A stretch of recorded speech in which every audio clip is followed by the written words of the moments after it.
तो चलिए दोस्तों, पिछले करंट अफेयर्स के सेशन का कर लेते हैं क्विक रिवीजन। G20 के लिए भारत ने शेरपा के रूप में किसे नियुक्त किया गया है? पीयूष गोयल। रक्षा मंत्री राजनाथ सिंह ने किस राज्य के राष्ट्रीय राजमार्ग में आपातकालीन लैंडिंग सुविधा का उद्घाटन किया है? राजस्थान। भारत सरकार और एशियाई विकास बैंक ने किस राज्य में जल आपूर्ति के बुनियादी ढांचे को विकसित करने के लिए $112 मिलियन के ऋण पर हस्ताक्षर किए हैं? झारखंड। मन्नार की खाड़ी में ऊर्जा बनाने के लिए तमिलनाडु ने किस देश के साथ भागीदारी की है? दोस्तों, डेनमार्क। भारत सरकार और एशियाई विकास बैंक ने किस राज्य में ग्रामीण संपर्क का विस्तार करने के लिए $300 मिलियन के ऋण पर हस्ताक्षर किए हैं? दोस्तों, महाराष्ट्र। 13वें ब्रिक्स शिखर सम्मेलन 2021 की मेजबानी कौन करेगा? वह भारत। हाल ही में किस राज्य की राज्यपाल बेबी मौर्य ने इस्तीफा देने की घोषणा की है? दोस्तों, उत्तराखंड। हाल ही में अल्पसंख्यक आयोग के अध्यक्ष कौन बनाए गए हैं? दोस्तों, इकबाल सिंह लालपुरा। बीसीसीआई के T20 विश्व कप 2021 के लिए किसे भारतीय टीम का मेंटर मार्गदर्शक नियुक्त किया गया है? महेंद्र सिंह धोनी जी को। भारत की पहली तैरती मिसाइल परीक्षण रेंज FTR का क्या नाम है? दोस्तों, INS अन्वेष। तो दोस्तों, शुरू करते हैं आज का सेशन। सितंबर में किस तारीख को हिमालय दिवस के रूप में मनाया जाता है? तो दोस्तों, इसका सही आंसर होगा ए, 9 सितंबर। स्वच्छ गंगा के राष्ट्रीय मिशन ने 9 सितंबर 2021 को नौला फाउंडेशन के सहयोग से हिमालय दिवस का आयोजन किया है। इस वर्ष की नई थीम हिमालय के योगदान और हमारी जिम्मेदारियां हैं। हिमालय दिवस हर साल 9 सितंबर को उत्तराखंड राज्य में मनाया जाता है। यह हिमालयी परिस्थितियों तंत्र और क्षेत्र के संरक्षण के उद्देश्य से मनाया जाता है। इसे 2015 में तत्कालीन मुख्यमंत्री द्वारा आधिकारिक तौर पर हिमालय दिवस के रूप में घोषित कर दिया गया था।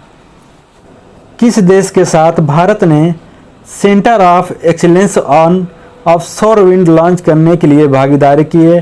तो दोस्तों, इसका सही आंसर होगा डी, डेनमार्क ने।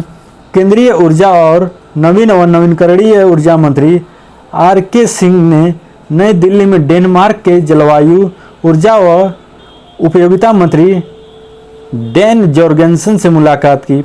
इस बात पर प्रकाश डाला कि हरित ऊर्जा और परिवर्तन भारत की नीति का एक महत्वपूर्ण हिस्सा है। भारत ने 2030 तक 450 गीगावाट अक्षय ऊर्जा क्षमता का लक्ष्य रखा है।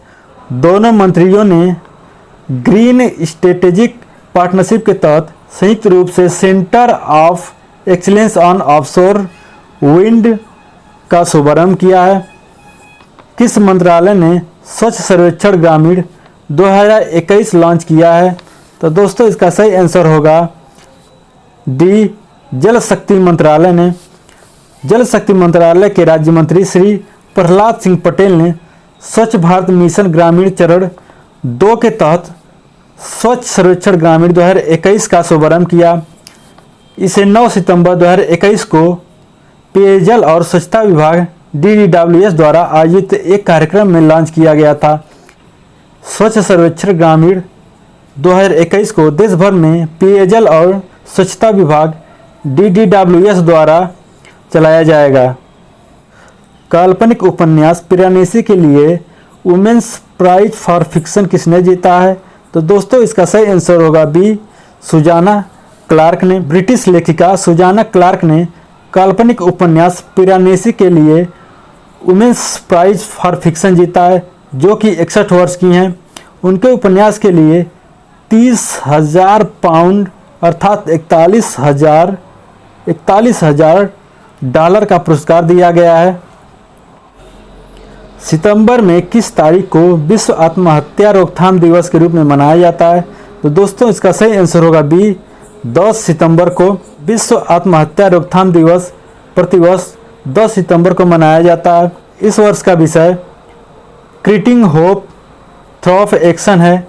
विश्व आत्महत्या रोकथाम दिवस 2003 से दुनिया भर में विभिन्न गतिविधियों के साथ आत्महत्याओं को रोकने के लिए विश्वव्यापी प्रतिबद्धता और कार्रवाई प्रदान करने के लिए हर साल 10 सितंबर को मनाया जाने वाला एक जागरूकता दिवस है। किस संगठन ने कोविड-19 टीकाकरण स्थिति की जांच को सक्षम करने के लिए एक नया API विकसित किया है। तो दोस्तों इसका सही आंसर होगा डी, कोविन। कोविन ने know your customer of client vaccination status and KYC नामक एक नया एप्लीकेशन प्रोग्रामिंग इंटरफेस विकसित किया है। इस संस्थाओं को कोविन के माध्यम से किसी व्यक्ति के टीकाकरण की स्थिति की जांच करने में सक्षम करेगा। इस API का उपयोग करने के लिए व्यक्ति को अपना मोबाइल नंबर और नाम दर्ज करना होगा। इसके बाद उन्हें एक OTP मिलेगा जिसे उन्हें दर्ज करना होगा। बदले में कोविन व्यक्ति के टीकाकरण की स्थिति पर सत्यापन करने वाली इकाई को प्रतिक्रिया भेजेगा। हाल ही में भारत ने किस देश के साथ समुद्री मामलों की वार्ता आयोजित की है?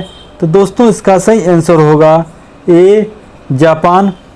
भारत और जापान ने 9 सितंबर 2021 को एक आभासी प्रारूप में अपना छठा समुद्री मामला का संवाद आयोजित किया है। इस वार्ता में समुद्री सुरक्षा, वातावरण में विकास, क्षेत्रीय सहयोग गतिविधियों और हिंद प्रशांत क्षेत्र में दोनों देशों के बीच सहयोग के अवसरों पर आदान प्रदान शामिल था।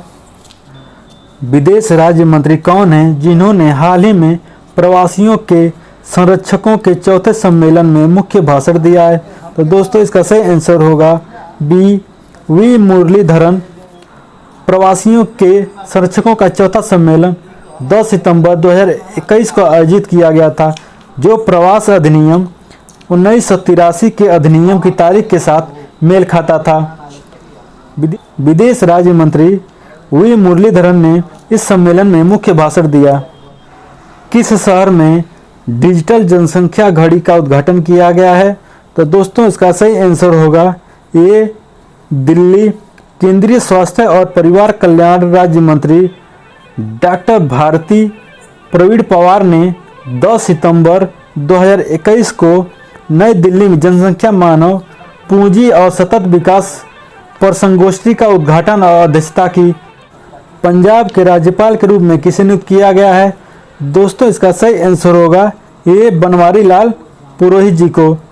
राष्ट्रपति ने तमिलनाडु के राज्यपाल बनवारी लाल पुरोहित को पंजाब का नया राज्यपाल नियुक्त किया है।